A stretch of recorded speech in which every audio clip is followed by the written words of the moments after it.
Bismillahirrahmanirrahim. Assalamualaikum warahmatullahi wabarakatuh. Alhamdulillahirabbil alamin wassalatu wassalamu ala asrofil anbiya'i wal mursalin wa ala ilaihi washabihi ajmain amma ba'du. Pertama dan terutama mari kita panjatkan puji dan syukur atas kehadiran Allah Subhanahu wa taala yang sudah memberi kita bantuan juga kesempatan agar kita bisa mempresentasikan secara online. Serta tidak luput untuk sholawat selalu kita curahkan kepada junjungan kita Nabi Muhammad Shallallahu Alaihi Wasallam yang sudah membawa kita dari saat ketidaktahuan ke zaman sains seperti sekarang ini. Yang saya hormati Bapak dosen Rohmat Agus Jatnika yang sudah memberikan saya tugas untuk mempresentasikan manajemen perusahaan industri ini sebagai penambahan wawasan.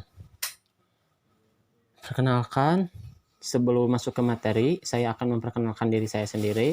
Saya Peri Nugraha 171132283 dan rekan saya Hadi Saputra 171132284. Langsung saja kita ke pembahasan yang pertama, yaitu perspektif fungsi proses manajemen. Ada 7 komponen. Yang pertama adalah planning. Salah satu contohnya tujuan planning yaitu mengembangkan program kerja beserta prioritasnya, tahapan dan jadwalnya sebagai acuan atau standar bekerja. Lalu yang kedua ada organizing, dengan tujuan membagi suatu kegiatan besar menjadi kegiatan-kegiatan yang lebih kecil. Misalkan contohnya kegiatan besar adalah sebuah perusahaan dan perusahaan tersebut membagi ke organisasi yang lebih kecil, misalnya bagian QC, produksi, maintenance, dan lain-lain. Seperti itu. Yang ketiga ada staffing, bertujuan untuk menyesuaikan komposisi pekerja atau sumber daya manusia yang ada berdasarkan talentanya atau kemampuannya masing-masing. Yang keempat ada directing, yang bertugas untuk mengarahkan, membimbing, dan memberi motivasi kepada para pekerjanya. Yang kelima ada leading, yang berfungsi untuk mengarahkan dan memotivasi, juga sebagai yang menangani konflik pada saat bekerja. Yang keenam ada accounting, yang bertugas untuk membuat semua anggota kelompok agar mau bekerja sama dan bekerja secara ikhlas serta bergairah untuk mencapai tujuan sesuai dengan perencanaan dan usaha organisasi. Yang terakhir ada controlling, yaitu berfungsi untuk memastikan kegiatan tersebut terkendali untuk jangka panjang, menengah, maupun jangka pendek untuk yang strategis, operasional atau manajerial, dan transaksional. Jadi, sebuah perusahaan harus memiliki unsur-unsur tersebut dari mulai planning sampai controlling. Jika perusahaan tidak memiliki satu di antaranya atau sama sekali tidak ada, maka akan berimbas dengan berkurangnya upaya untuk mencapai tujuan organisasi atau perusahaan tersebut tidak akan. Sekarang kita masuk ke fungsi mendasar proses manajemen. Dalam pengambilan keputusan, fungsi mendasar proses manajemen ini dibagi menjadi 3. Yang pertama itu fungsi mendasar, fungsi tradisional, dan dimensi waktu. Untuk fungsi mendasarnya dibagi juga menjadi 3, seperti yang pertama fungsi perencanaan, yang kedua fungsi implementasi, yang ketiga fungsi kontrol. Sekarang saya akan menjelaskan apa itu fungsi perencanaan. Fungsi perencanaan adalah untuk mengembangkan sasaran, pemecahan persoalan seleksi, sumber daya, rancangan, dan penataan sistem kerja. Untuk fungsi tradisionalnya seperti perencanaan anggaran, pengangkatan, penataan, dimensi waktunya masuk ke periode praoperasional. Orientasinya untuk masa depan, fungsinya sebagai ramalan dan proyek. Sedangkan yang kedua, fungsi implementasi adalah pencapaian sasaran dan rencana operasional, pekerjaan, dan sistem organisasi melalui sumber daya manusia. Fungsi tradisionalnya seperti menyelenggarakan, mengarahkan, mengkoordinasikan, memerintah, menggerakkan, dan yang terakhir memimpin. Periodenya masuk ke periode operasional. Perhatiannya saat ini dan bersifat kontinu. Fungsinya adalah untuk menggerakkan dan motivasi. Dan yang terakhir, fungsi kontrol. Fungsi kontrol adalah suatu umpan balik atau feedback, atau juga pemantauan, pengukuran, dan analisis sudut permasalahan, pengkajian, evaluasi, tindakan koreksi, dan tujuan atau review diagnosisi. Fungsi tradisionalnya seperti mengendalikan dan melaporkan. Periodenya termasuk kepada periode pas operasional. Orientasinya setelah kejadian. Fungsinya yaitu sebagai peraturan dan penyesuaian.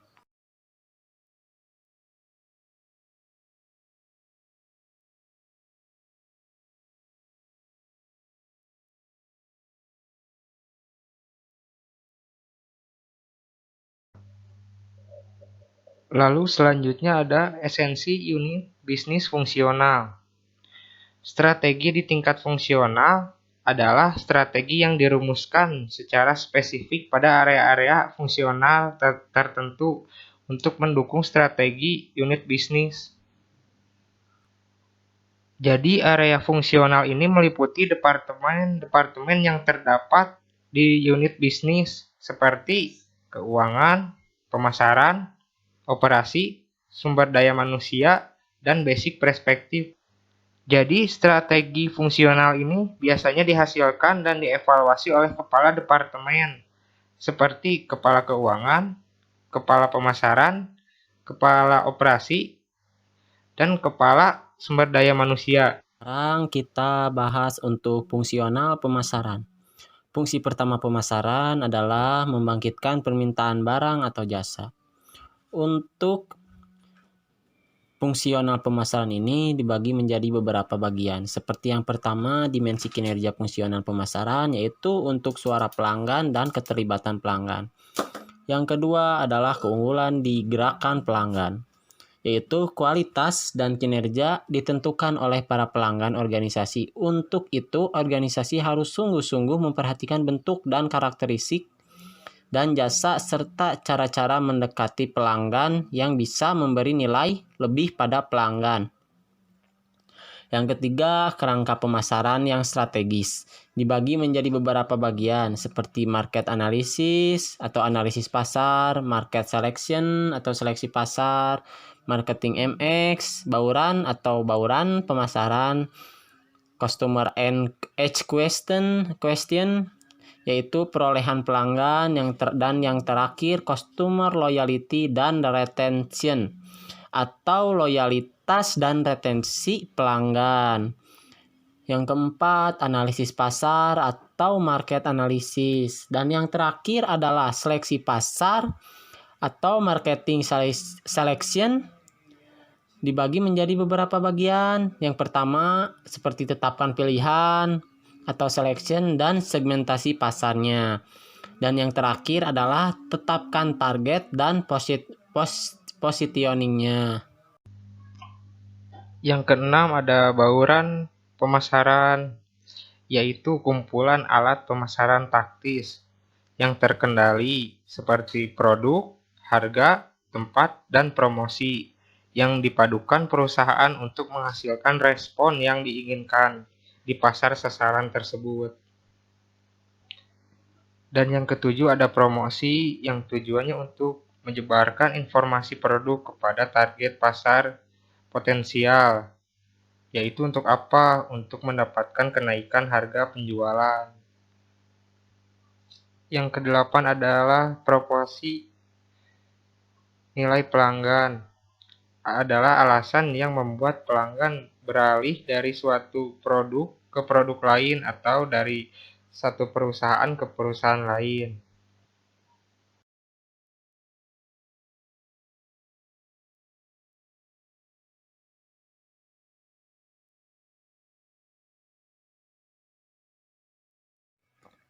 Oke, sekarang kita masuk ke fungsional manajemen operasi. Apa itu manajemen operasi dan produksi? Jadi, produksi adalah menghadirkan barang dan jasa.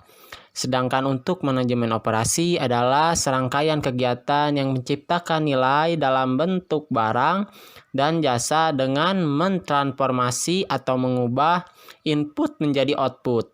Dengan demikian, fungsi utama keduanya sebagai manajemen operasi atau produksi adalah menghadirkan barang ataupun jasa.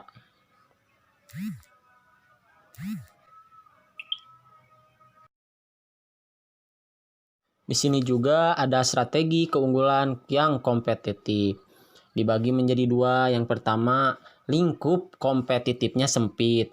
Maka sebaiknya manajemen operasi menerapkan strategi diferensiasi fokus terhadap pemenuhan atribut, produk atau jasa, dan tentu didukung dengan kebijakan sumber daya yang terkonsentrasi dan dengan menaikkan efisiensi. Dan yang terakhir adalah lingkup kompetitifnya luas, yaitu maka sebaiknya manajemen operasi menerapkan strategi diferensiasi luas terhadap pemenuhan atribut produk atau jasa yang berbeda, relevan, dan tentu didukung dengan kebijakan sumber daya berbeda, dan dengan menaikkan kreativitas serta transformasi operasionalnya. Selanjutnya ada fungsional sumber daya manusia yang berperan sebagai penggerak yang mempengaruhi kesuksesan atau kegagalan. Karena manajemen sumber daya manusia ialah sebuah proses yang memiliki bagian atas perencanaan, kepemimpinan, pengorganisasian, dan pengendalian dalam kegiatan-kegiatan yang berhubungan dengan pekerja, pengadaan, pengembangan, promosi, kompensasi, evaluasi, juga pembuatan keputusan hingga mencapai tujuan yang telah ditetapkan. Jika di slide sebelumnya ada fungsional sumber daya manusia, di slide ini ada fungsional pengembangan sumber daya manusia. PSDM atau pengembangan sumber daya manusia adalah suatu upaya yang dilakukan untuk meningkatkan kemampuan sumber daya manusia dalam arti seluasnya, yaitu baik itu pendidikan, pelatihan, dan pembinaan. Misalkan saya adalah seorang operator mesin di tempat saya bekerja. Mesin yang saya gunakan adalah mesin manual. Jika perusahaan di kemudian hari membeli mesin yang otomatis, maka saya harus belajar mengoperasikan mesin tersebut. Dengan cara si perusahaan tersebut memberikan pendidikan, pelatihan, dan pembinaan kepada para karyawan atau operator. Nah, itulah yang dinamakan PSDM atau pengembangan sumber daya manusia. Sekarang saya akan menjelaskan tips untuk studi kasusnya. Yang pertama itu saat sebelum bekerja. Akar persoalan tenaga kerja ini diawali dari hasil rekrutmen dan seleksi bangun kapabilitas tenaga kerja atau people. Lalu pekerjaan yang bersangkutan harus sesuai dengan yang bersangkutan. Lalu tidak luput juga untuk memberi imbalan yang memadai. Penggunaan kehebatan atau keahlian ini harus dikuasai, disukai, dan sebagai tenaga kerja harus berhasrat mau. Jadi tidak ada paksaan dari yang bersangkutan atau people, sehingga menimbulkan kepatuhan sepenuh hati. Sedangkan penggunaan imbalan akan menimbulkan kepatuhan saat karena petugas tersebut hanya mengerjakan yang diharuskannya dikerjakan dalam keahliannya sendiri dan segera tidak patuh dalam hal pengawasan tidak berfungsi. Untuk mengidentifikasikan kecenderungan pekerja lebih dominan atau nyaman berinteraksi kepada pekerja lainnya atau kepada tugasnya selama bekerja. Yang kedua itu selama bekerja. Jadi selama bekerja itu untuk menilai revitalisasi keterampilan memimpin dan mengembangkan diri sendiri dan atau antar persoalan atau leadership. Dalam hal melakukan suatu perubahan terkait perubahan perilaku, apakah dilakukan tahapan berikut seperti paksa, terpaksa, bisa, terbiasa, dan yang terakhir budaya. Sekarang masuk ke perkembangan teori organisasi dan acuan manajemen. Pada pendekatan klasiknya ada beberapa pendapat. Yang pertama itu pendapat Taylor 1830 sampai 1915. Setiap jenis pekerjaan dapat dianalisis secara ilmiah atau scientific untuk menemukan cara terbaik dalam pelaksanaan yang disebut one best way, yaitu berupa metode kerja baku yang paling efisiensi yang mampu memberikan hasil yang maksimal. Yang kedua, pendekatan NEO klasik. Elton Mayo CS, Western Electric Company, tahun 1927 sampai 1932. Dilakukan untuk mempelajari pengaruh kondisi fisik tempat bekerja terhadap prestasi pekerjanya. Yang terakhir, pendekatannya modern. Seperti yang sudah dikatakan oleh John Woodward tahun 1950-an untuk menemukan karakteristik organisasi dari perusahaan yang sukses.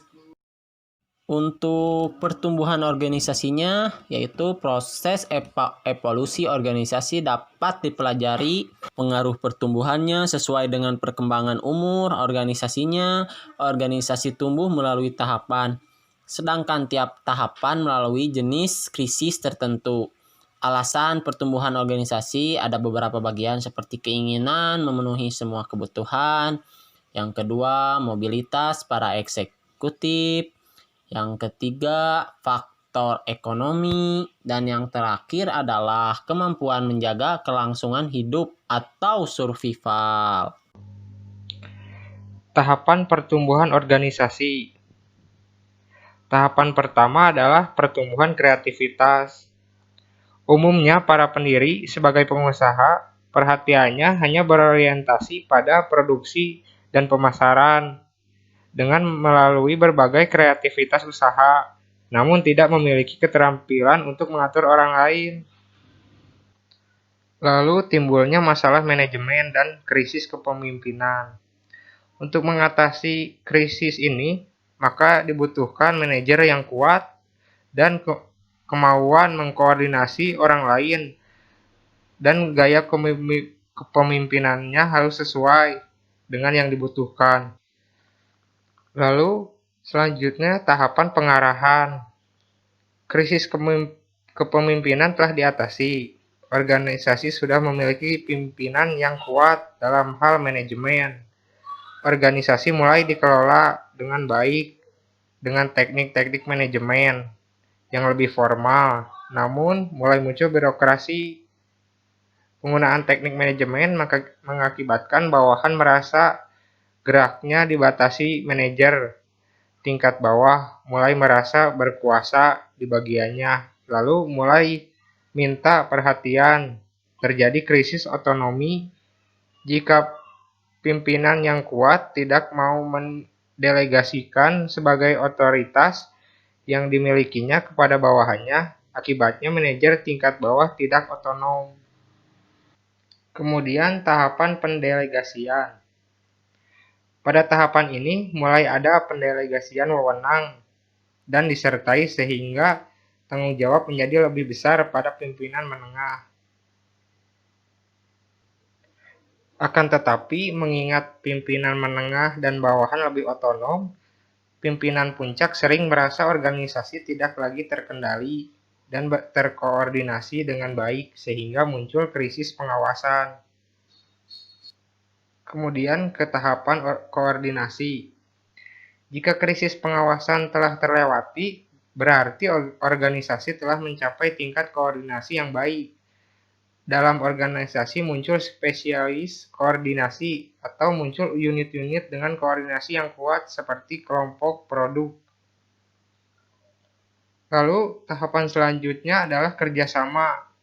Pada tahapan ini, seluruh pegawai telah menyadari bahwa birokrasi memang diperlukan agar organisasi menjadi teratur, tetapi juga dipahami bahwa birokrasi yang berlebihan juga akan sangat menghambat kegiatan bekerja.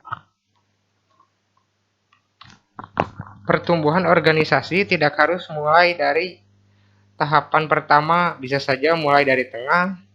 Lamanya setiap tahapan bisa berbeda tergantung jenis kegiatan organisasi tersebut.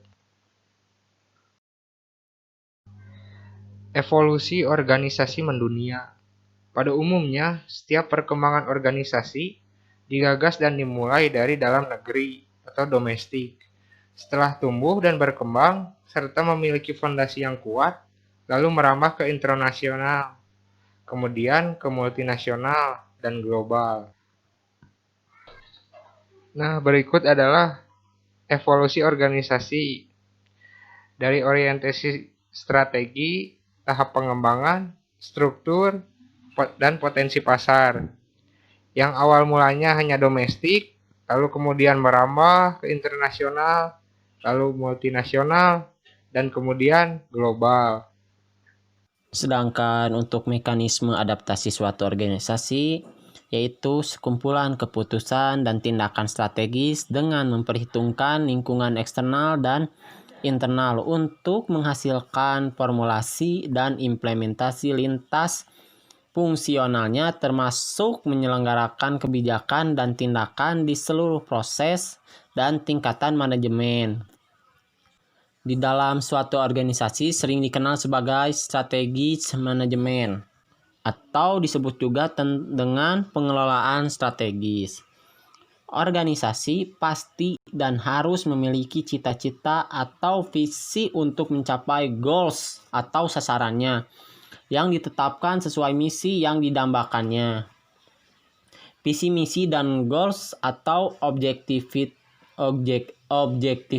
organisasi atau korporat merupakan keputusan dan tindakan sistem nilai organisasi untuk menentukan strategi korporat atau organisasi, fungsi manajemen bisnis dan organisasi yang mewadahinya. Demikian isi presentasi kami kali ini. Semoga apa yang saya katakan dan rekan saya katakan dapat bermanfaat bagi kita semua. Jika ada kekurangan, mohon untuk dimaafkan karena kesempurnaan benar-benar hanya milik Allah Subhanahu wa taala. Dan yang terakhir, saya akan membuka sesi tanya jawab setelah ini. Jika ada pertanyaan bisa ditulis dulu dan kita diskusikan di grup manajemen perusahaan industri dengan Bapak dosen kita, Rohmat Agus Jatnika. Terima kasih.